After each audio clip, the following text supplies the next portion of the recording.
Is this thing on? Welcome back to the Voice Podcast, the podcast for students by students. Today I'm here with some nursing students to go over some COVID concern topics, and this topic is relating to partying during COVID. So how are you guys?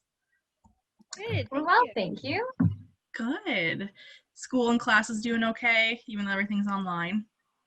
It's definitely interesting navigating everything, but we're doing the best we can, working together just to ensure that, we are taking part in school and doing the best we can. It's a lot different. It's an adjustment for everyone, but Yeah. very weird. Mm-hmm. Very weird. Let me just sit at my desk for 6 hours of a day. It's fine. I can do that. That'll kind of help me. Amazing. So, let's get talking. So, partying during COVID, that's a huge topic, especially in Kingston right now.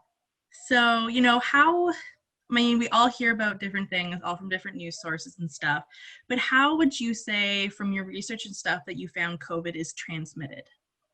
Yeah, so kind of just starting off with, I guess, the background knowledge of COVID is always important to know, what it is, what does it cause, and how it's transmitted, because that's going to be related to the whole partying aspect, the risks that can cause. So there's a few different ways. Primarily people who are COVID positive produce these respiratory droplets, and those are expelled, when you sneeze or cough, even talking, breathing, singing, anything like that. So those are the most common. People are exposed to those, and close contact between people is the number one way that it's transmitted. And close contact can just be defined as really anything less than 6 feet from each other. So that's where that social distancing comes into play.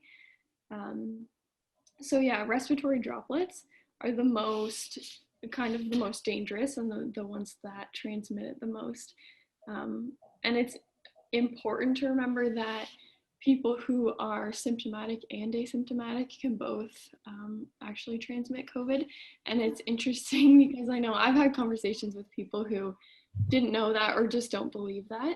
I had a conversation with an individual who believed that it could not be transmitted if you were asymptomatic. And personally, I think that's kind of one of the most dangerous parts of this disease, and it's challenging because there's this time period when people can have no symptoms, and anyone that they're seeing, they can transmit that to them. So even though they don't know that they're sick, they can still give that to other people.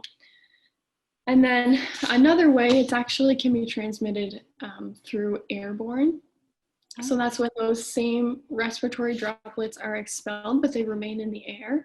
So this can be after someone who has COVID, after they leave the room, or something like that. And most commonly it's in places with insufficient ventilation. So if you're inside a building in a small room with people, things like that. And then there is actually a third way. It's more uncommon and it's not seen very much, but through contaminated surfaces. So those respiratory droplets, if they land somewhere and then people are touching their face, touching their eyes, things like that. So that's kind of also where washing your hands comes into play as well. Yeah, that's pretty much how it's transmitted, just a synopsis. Yeah, and you talked about social distancing, which, man, that is that's in our vocabulary now. Social distance. Oh, make sure you're social distance, 6 feet apart. It's just come so in tune with how we speak to one another and stuff if you aren't necessarily the same social bubble. But what is social distancing? Is it just the act of being away from people, or what's that about? Yeah, and it's funny, we just talked about this the other day, us three. We talked about how many times have I heard the word social distancing? I've never been more aware of how close I am to people before. No, never. Exactly. 6 pumpkins, 20 Timbits, so many different things. Exactly. Social distancing, and some people hear it as physical distancing too. It's the same kind of thing. But I was looking on the Center for Disease Control and Prevention, and so they defined it as that staying a minimum of 6 feet away from other people who are not, in your household or anything like that. So people you're not in contact with. And I think it's so important to educate people on why, how is this even effective? If people don't know how it's effective, then they're less likely to, implement that into their everyday. So we were talking about social distancing the other day, and it's just that, like I said, because COVID is spread through close contact, so you're really going to limit that transmission if you're staying at least 6 feet away from people. So that's obviously the primary reason for it, to decrease the transmission. And like I said before, even asymptomatic people can transmit it. So you need to be conscious of not just staying away from sick people who are coughing or are sneezing, but you need to stay away from everyone who's not in your household kind of thing, or who you're close with. And then that's really what's important to decrease those transmission rates and exposure rates too. People might not know they're exposed if they're within 6 feet of people, and people that they don't know, for example. So it's really, and then also your local recommendations. For us here in Kingston, that's the KFLNA Public Health, and they explain that really well. There's tons of resources for people to see how they can help and how they can keep themselves safe, and social distancing is really the primary factor that's going to decrease that transmission between people. Yeah. And like so many different things that companies are doing now, like the Timbit thing, and they're trying to put a fun spin on it. But yeah, like I didn't necessarily know that it was just like with people in general. I thought it was just like, oh, sometimes you hear just stay away from sick people and you'll be fine. But like you said, like asymptomatic people, you don't know. They could be completely fine, not a cough, not a tickle, not anything like that. And they could be carrying it, which is really scary to kind of think about. But yeah, it is scary. Yeah. So with the, everyone, we were in isolation for quite a bit, and now we just started opening things back up. And I think that's huge on people, because obviously mental health and being stuck inside. And if you're a very extrovert person, maybe that just has more effect on you compared to maybe someone who's more introvert. But do you think that like the reason why isolation happened so long and now things are starting to open up, that's why people are kind of like leading themselves to partying? Or what are your thoughts on that? Yeah, definitely. So basically, like, being isolated for this amount of time is so difficult. Like, it's impossible to stay away from people for that long. And it's even more difficult when you're asked to isolate for months and months and months. So basically, like, because of having to stay away from our friends and family for so long, as soon as all of these kids or young adults decided to come to school, they are missing out on this, like, especially if it's your first time going to university or college, you have this idea in your head about what that's going to be like, like, oh, I'm going to be away from my family for the first time, stay in residence, like, I'm going to go and make all these friends and do all this fun stuff. And then the government is basically like, no, you're not, you need to stay inside. And that is just, it has such a huge toll, because you've worked that up in your mind for so many years about what that's going to be like. And obviously, like, they don't want to miss out. You're spending so much money to be there, and like, it's crazy. So I think most of these gatherings are basically like due to being lonely. Like, you have to stay in your dorm room by yourself the entire time and be told that you can't go out and make all these new memories and all these new friends. And I think it also has a lot to do with peer pressure, because if you have a brand new group of friends that are like, oh, we're fine, we're young, nothing's going to happen to us, then you're just going to go along with it, right? You're going to be like, oh, well, if they say it's fine, then it's probably fine. But then you also have like parents and teachers and stuff telling you what to do. But at this time, you're 20 years old, you want to be independent. The whole having a teacher or a parent be like, oh, you need to stay inside. You can't go and hang out with your friends. Like, what are they going to do to stop them, really, right? So I think they just don't realize the risk that they're putting themselves at. They're like, oh, I'm invincible. And it was actually really interesting. I was doing some research about it, and there's actually some evidence to suggest that it's basically the stage of development that their brain is in, that just their brain is just not as developed as it should be. No.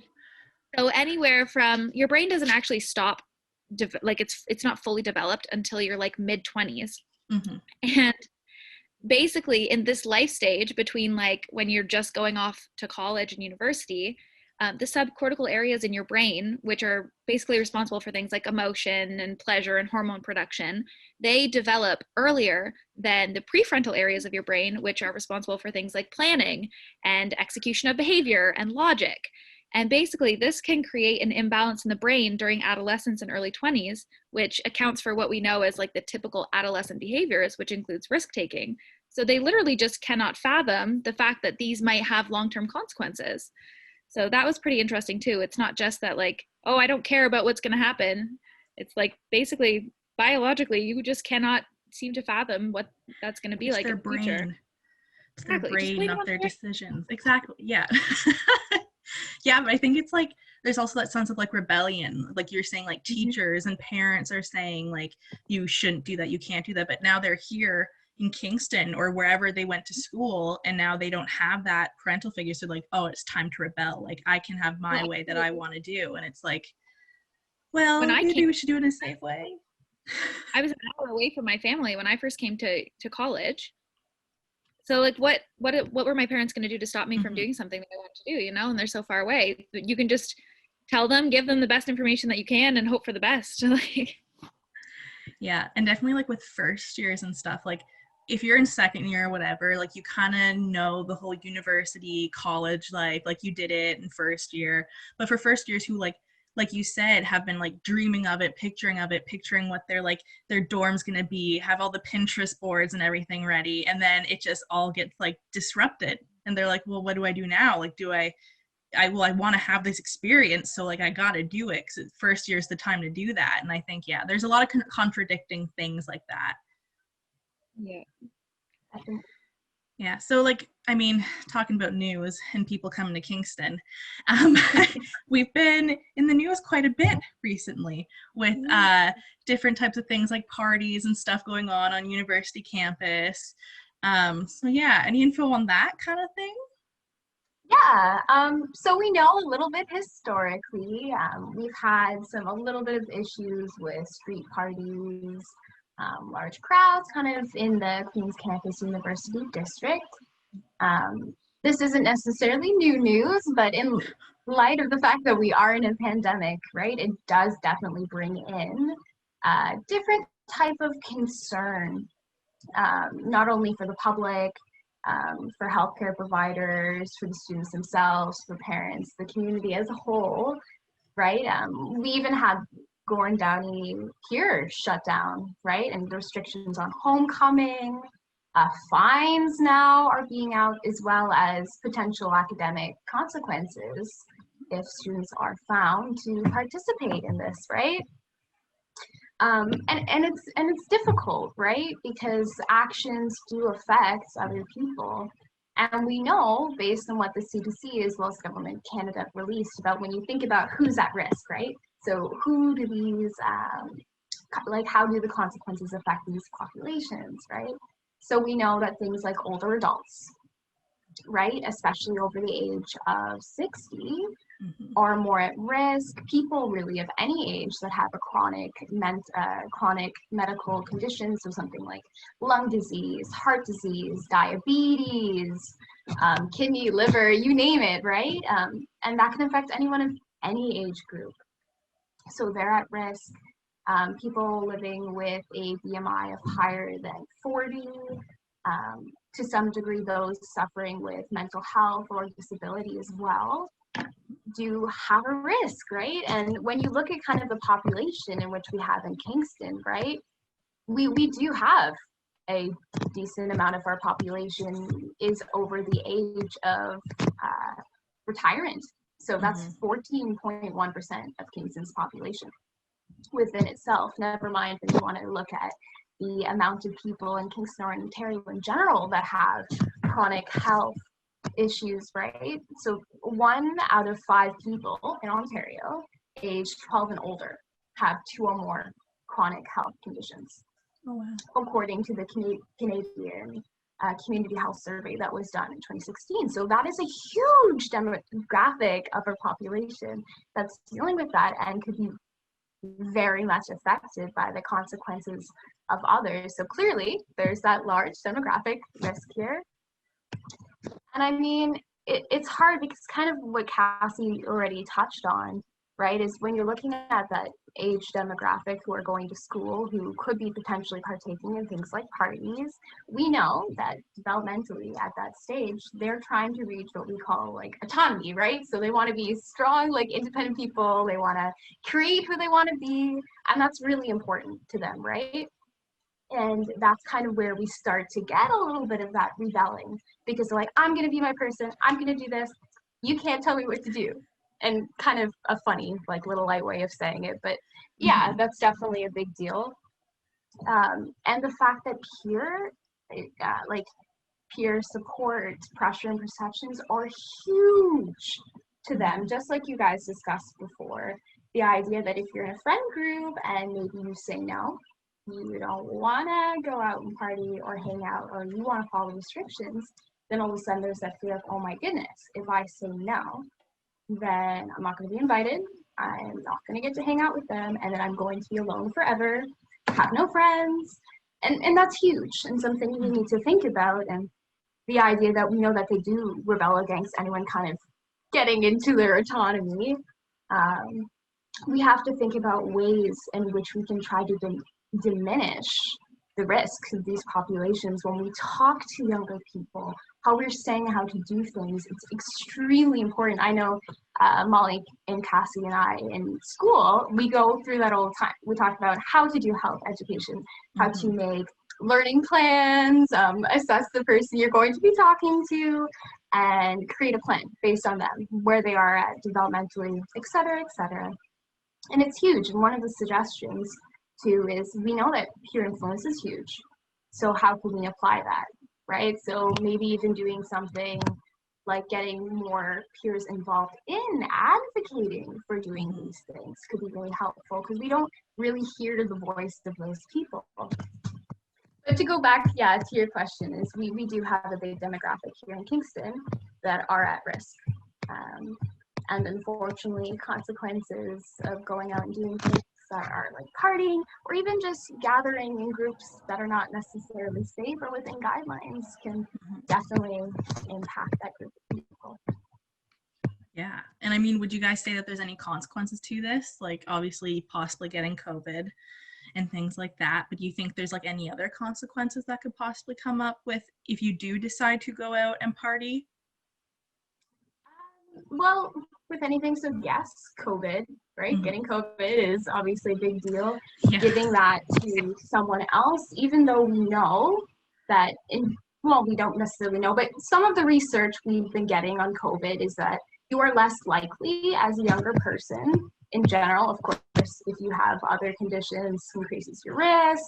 But in general, so far, research has shown us that, right? So we know that group of students, adolescents, young adults may be like, I'm less likely to get it. But it's not always just about that one person, right? It's about, what about your elderly neighbor? Or maybe you have parents who have chronic health conditions, immunocompromised, sibling, family member, friend, whatever, right? Because you can also impact them with your actions, that it is not just about the one person, right? Yeah.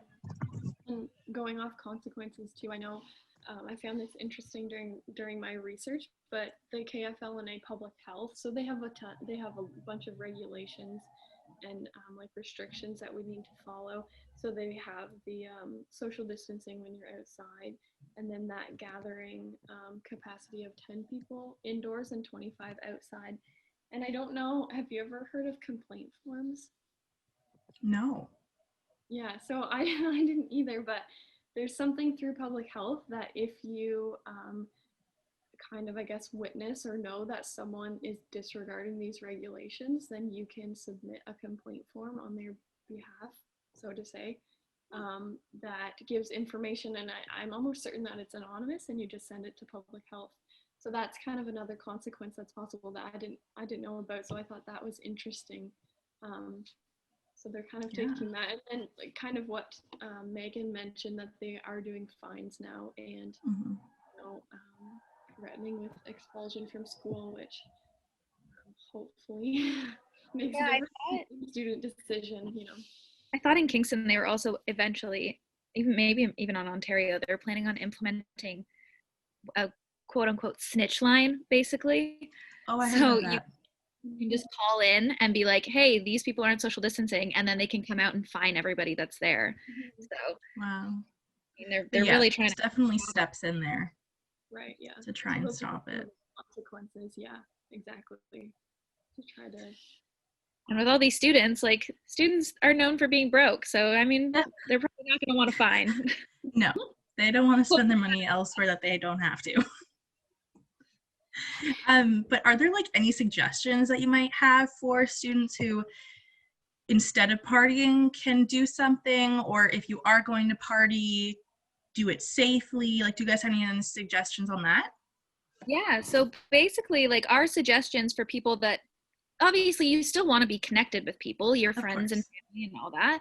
So basically, like it's we recognize that it's extremely difficult to stay away from these people, but we're hoping to educate so that you can be safe while hopefully avoiding more large gatherings and parties. There are, based on the regulations that we have right now in Kingston, they say indoor gatherings are 10 people and outdoor gatherings are 25 people, but you still want to stay with people that are within your bubble. So they call it your bubble. So basically it's people that you're going to be in contact with anyway, whether that be people that are in your groups at school or people that are in your household, people that you would already be with regardless of this COVID stuff. So you want to stay within that bubble to make sure that you're not spreading it to people that don't need to be with you. We also suggested to like utilize technology. The technology that we have right now is makes it far easier to stay connected than what we've ever had. So like utilize like social media and FaceTime and online games and internet resources to stay connected and in touch with people. Like you don't even have to be anywhere near them. It's so much easier to stay connected than it has ever been before. We also suggested like going outside. I know I take my dog to the dog park every single day because they finally opened those up again. Yeah. And just like going outside, you're allowed to have 25 people outside socially distanced. It's a lot easier to stay socially distanced when you're outside. You can go biking and hiking and walking trails, and it's nice to just get out and not stay cramped up in your house. Like staying isolated doesn't mean that you have to stay inside your house every single day all the time. Unless you're quarantined, then please stay in your house. Yes, please. Please do so. We also suggested like don't forget to reach out to people. You know, everyone is going through the exact same thing right now, and everyone I feel has that sense of isolation and loneliness. And I feel like a lot of people, they kind of decide to close in on themselves, and they're like, oh, if I'm not allowed to go out or be with my friends, then like I'm just going to stay to myself. But like you can still, you know, reach out to the loved ones and the friends and family, and make sure to like give them a call or send your grandparents a message on Facebook or whatever, you know. And then we said, like, most importantly is to just remember that you're not alone in this. Like everybody is feeling that sense of loneliness and isolation, and we're all going through very similar circumstances at this time. So it's important to remember that your feelings are valid, and obviously we understand that this is very difficult for people, but if we don't implement these things now, it's just going to drag on even longer. So if you can deal with this isolation and trying to reach out to family and friends in other ways than we're used to, then we will be able to go back to hopefully our new norm after all of this has settled. Yeah. And like, That's the plan. it's so weird to think if it was like 10 years ago this happened, like we wouldn't be able to have most likely classes online, or unless like people who had more money than others, they would probably be able to afford that. But it's so, and I mean even now money and having internet and all of that, that's still a huge thing. But like we would just not have school because Yep. teachers wouldn't be able to. It'd be so weird. Like we have the technology that we have right now. Like we do all of our classes on, well, it's Microsoft Teams. But even like, I didn't even know that was a thing. But apparently, like Zoom and all these things. And it's so crazy with technology now that even things that we didn't know we needed, as soon as there was a need for it, someone just invented it. They're like, hey, I think I could do that. Like if this had happened 10 or 15 years ago, like we would have really had to shut everything down. Like it would have been absolutely insane. Like we would all be behind a year in school. Like most people wouldn't be able to go to work. I know my family, my mom works from home. Like you haven't been able to do it. So we're very lucky. So weird. The technology era, we're all in it now, and it's beneficial, but you know, sometimes just those little blips, like you can't hear us or whatnot, things like that happen.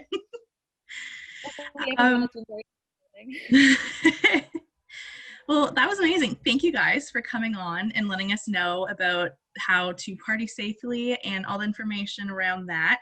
We really do appreciate it. And I know the students will, because COVID is such a huge topic nowadays. You can't go anywhere without hearing about it. And for everyone watching, to make sure to follow the Voice Podcast social media and to stay tuned for our next episode. So thank you guys. Thank you for having us.